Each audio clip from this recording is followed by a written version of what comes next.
partidário de explicações puramente tecnológicas da ascensão do capitalismo, mas há um elemento no capitalismo que tem de facto a ver com um método científico, que tem a ver com uma determinada abordagem às ciências naturais. O autor, já agora, que faz uma melhor, a meu ver, exposição disso é Schumpeter. Acho que ele dá talvez uma importância demasiado grande a esse aspecto, mas o que é um argumento forte. Há também elementos culturais que são tratados, a meu ver, melhor pela Dieter McCloskey, sobre as virtudes burguesas, etc. Haverá também elementos históricos e outros, mas há uma parte que tem a ver também com a atitude científica. Portanto, este enfoque na objetividade como saída para estes bloqueios é perfeitamente natural, perfeitamente expectável. Okay? Ora bem, no entanto, por muito compreensível e por muito positivo e por muito produtivo, num certo sentido, que este desenvolvimento tenha sido, ele produziu algumas consequências indesejadas, algumas consequências problemáticas. E a principal consequência problemática, pelo menos do ponto de vista da escola austríaca, é que ela levou a que houve um transbordar, um extravasar inadequado de metodologia científica das ciências naturais para as ciências sociais. Ou seja, você chegou a um ponto em que ficou tão convencido que aquele era um método de avançar, porque tinha visto aquilo funcionar tão bem e permitir tantos progressos, que acabou assumindo quase uma forma de de uma nova crença, de uma crença não científica numa metodologia científica. Portanto, você passou a achar que você tinha resolvido tantos problemas com um martelo que passou a ver pregos em todo o sítio, mesmo em sítios onde não havia pregos. Agora é uma imagem nietzschiana, mas talvez ele não gostasse de ser usado no contexto da escola austríaca, mas acho que é uma boa imagem.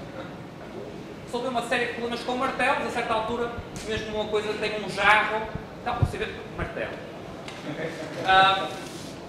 Ora bem, e o problema aqui, que é que quando ele faz este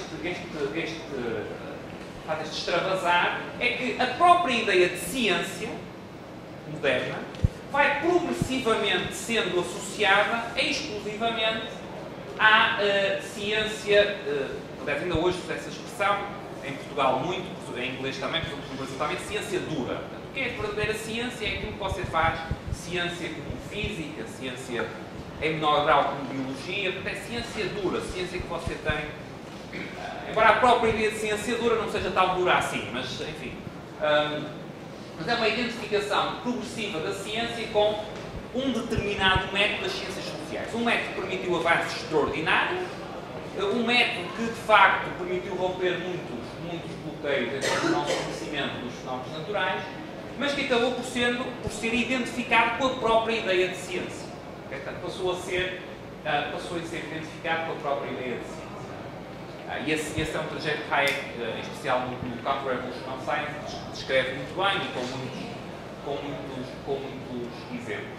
O que é que isso conduziu? Isso conduziu a um estreitamento da própria noção de ciência. Ou seja, você passou a olhar, basicamente, o sucesso do método foi tão grande que você passou a desconsiderar quaisquer outros métodos de atingir conhecimento. Para mim, um dos melhores exemplos disso é ver como é que é tratado, ou a evolução, a conotação que teve, a evolução da conotação da palavra escolástica. Escolástica, que até alguns do século XVI, XV, XVI, era um método unanimemente aceito no Ocidente de resolver, de estudar, de refletir sobre determinadas questões, face a esta evolução das ciências naturais, chegou a um ponto que hoje, em muitos contextos, quando se diz que algo é uma argumentação escolástica, isso é para insultar a argumentação. Até porque passou a ser algo, portanto, o imperialismo do método das ciências naturais, tal como desenvolvido a partir essencialmente do século XVIII, atingiu um tal grau que você diz que tudo o resto é coisa passada, primitiva, etc. Ora, o problema é que há questões, este método é bom para estudar alguns fenómenos, é uma metodologia adequada para alguns fenómenos, mas não é para todos. E alguns dos fenómenos para que não são adequados são fenómenos fundamentais nas ciências sociais. Este estreitamento e este caráter exclusivista de passar a considerar que só o que é feito de determinada forma é que é verdadeira ciência, tornou-se muito problemático. Okay? Ora bem, e o que é que isto gerou? E acho que continua até aos nossos dias, e há vários exemplos práticos disso. O que é que isto gerou, em particular nas ciências sociais? Isto gerou que a ambição máxima de alguém que trabalha em ciências sociais, a ambição máxima é imitar a metodologia das ciências naturais. O que você tenta fazer, o que é hoje em dia, vou simplificar bastante, mas julgo que se calhar não estou a fugir tanto à verdade assim.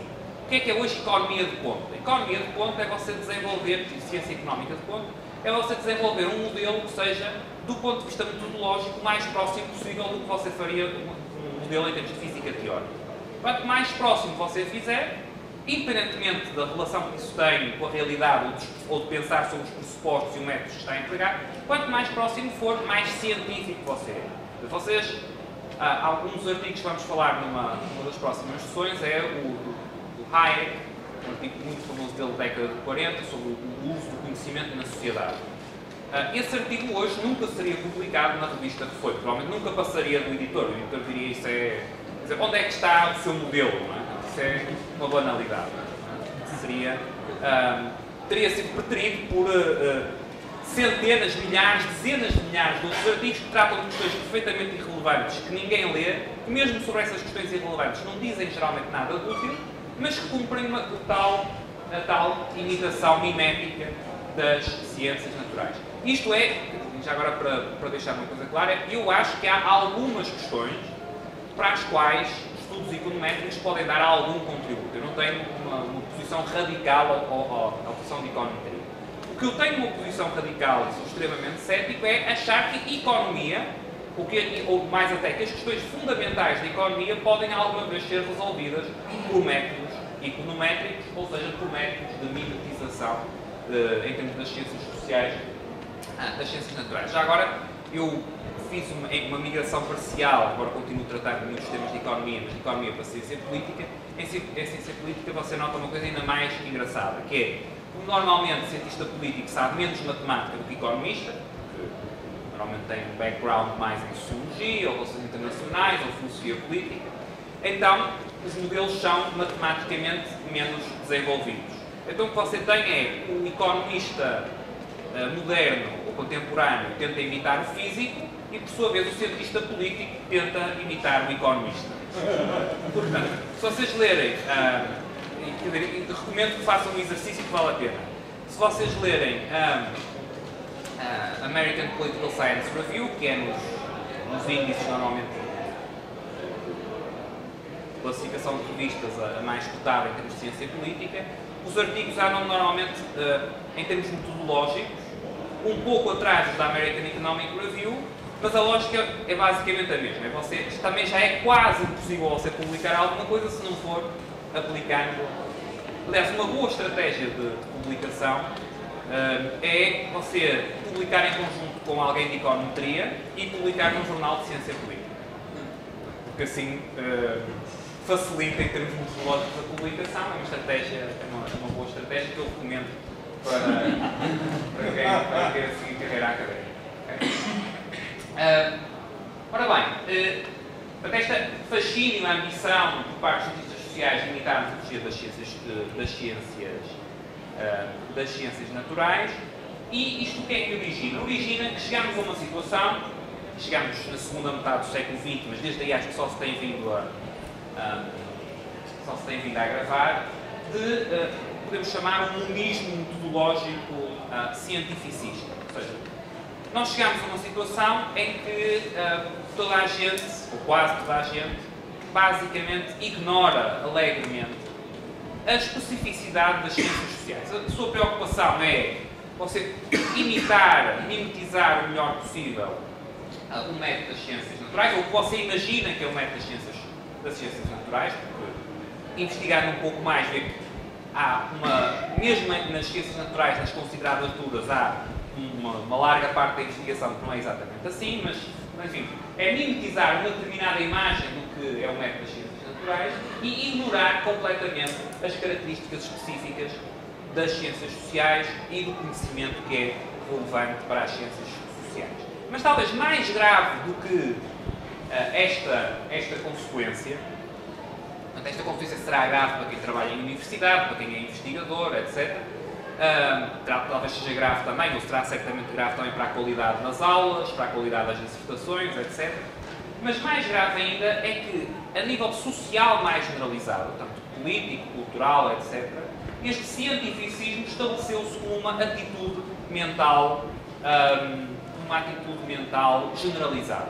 Portanto, mesmo para quem não sabe nada de econometria, mesmo para quem não sabe nada de matemática, mesmo para quem não sabe nada, seja, ou sabe muito pouco, seja de que ciência for, aquilo a que se associa credibilidade é aquilo que é dito, ou que é reconhecido, que é percebido como seguindo um paradigma, uma abordagem cientificista. Portanto, isto torna que uma grande parte, tentar não ser excessivamente dramático, mas acho que se poderia atribuir uma grande parte das tragédias do século XX ao facto de se ter tornado genericamente aceite que determinados problemas poderiam ser resolvidos de forma, ou por via do planejamento central, precisamente, e o que está subjacente a essa ideia de que poderiam ser resolvidos, é a aceitação do cientificismo.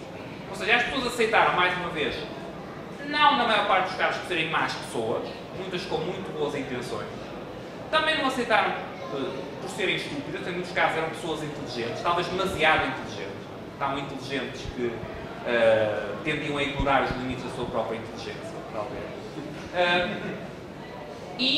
Mas ficaram genuinamente convencidas que determinados problemas podiam, em termos de ciências sociais, podiam ser resolvidos por aplicação mais ou menos mecânica do paradigma cientificista.